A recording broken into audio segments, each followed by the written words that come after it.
हमारे सभी प्यारे भाइयों बहनों, आपका स्वागत है हमारे चैनल शिव के सेवक में। और इस चैनल में हमारा पहला वीडियो है जिसमें हम शिव पुराण के पहले चैप्टर शिव पुराण की महत्ता, शिव पुराण की क्या महत्वपूर्णता है हमारे जीवन में, हमें क्यों शिव पुराण को पढ़ना चाहिए, इसके बारे में हम डिस्कस करेंगे। इसके बारे हम बताएंगे कि कैसे सनत कुमार जी ने सूत जी से जब यह बड़े गूढ़ प्रश्न पूछे शिव पुराण को लेके, इस कलयुग में हम कैसे अपने जीवन को व्यतीत करें, हम कैसे महादेव की तरफ भक्ति जागृत करें अपनी, इस पे बहुत से प्रश्न पूछे हैं। और यह शिव पुराण इसी पर आधारित है कि सूत जी सनत कुमार जी को पूरा व्याख्यान कर रहे हैं इस शिव पुराण में कि कैसे महादेव की भक्ति पाई जाए।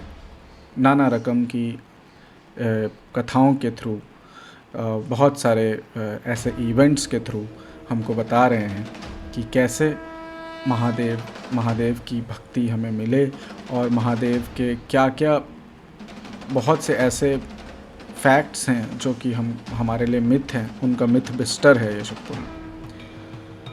तो मैं सभी को आमंत्रित करता हूँ, जो भी महादेव के भक्त हैं, महादेव के डिवोटीज़ हैं, उनको मैं आमंत्रित करता हूँ कि वो इस शिव पुराण के पहले चैप्टर को ज़रूर पढ़ें और शिव पुराण के बारे में जानें। तो ये शिव पुराण शुरू होती है जब हमारे सनत कुमार जी सूत जी से, महर्षि सूत जी से बहुत ही गूढ़ प्रश्न करते हैं कि इस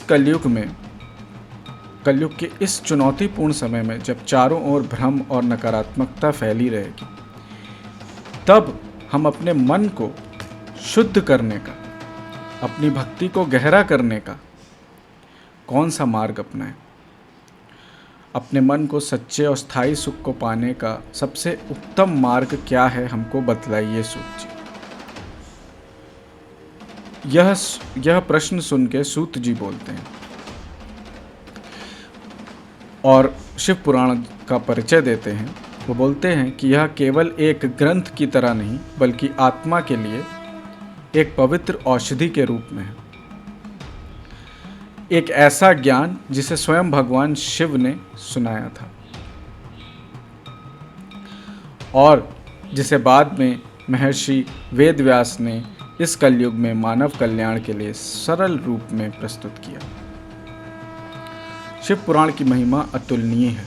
ऐसा कहा गया है कि इसकी पवित्र कथाओं को सुनने का पुण्य हजारों बड़े बड़े यज्ञ करने से भी अधिक है। यह एक अच्छे इंसान के मन को और भी पवित्र बनाकर उसे अधिक गुणवान बनाता है और भव सागर के भय से मुक्त करता है। इस युग में मुक्ति के लिए इससे बड़ा कोई मार्ग नहीं। शिव पुराण एक कल्प वृक्ष के समान है जो सभी मनोकामनाओं को पूर्ण करता है। यह स्वयं शिव द्वारा दिया गया दिव्य अमृत है। जहाँ सांसारिक अमृत केवल एक व्यक्ति को अमर बनाता है, वहीं शिव कथा रूपी अमृत पूरे कुल का कल्याण करता है। जिस घर में शिव पुराण की कथा होती है, वह घर तीर्थ बन जाता है। जो व्यक्ति इस कथा को सुनता है वह पूर्ण आत्मा कहलाता है और स्वयं भगवान शिव उस पर प्रसन्न होकर उसे अपने धाम में स्थान देते हैं। अब जरा सोचिए, जब केवल सुनने मात्र से इतना पुण्य मिलता है, तो जो भी इंसान शिव भगवान को अपने हृदय में बसा लेते हैं, उनको कितना बड़ा फल मिलेगा, आप जस्ट सोच लीजिए। यदि आप भी इस पवित्र ज्ञान से जुड़ाव महसूस कर रहे हैं तो हमें सब्सक्राइब करें और हमारे साथ इस यात्रा में शामिल हों। आइए साथ मिलकर शिव पुराण के गहन ज्ञान को समझते हैं एक एक कथा के माध्यम से। हर हर महादेव।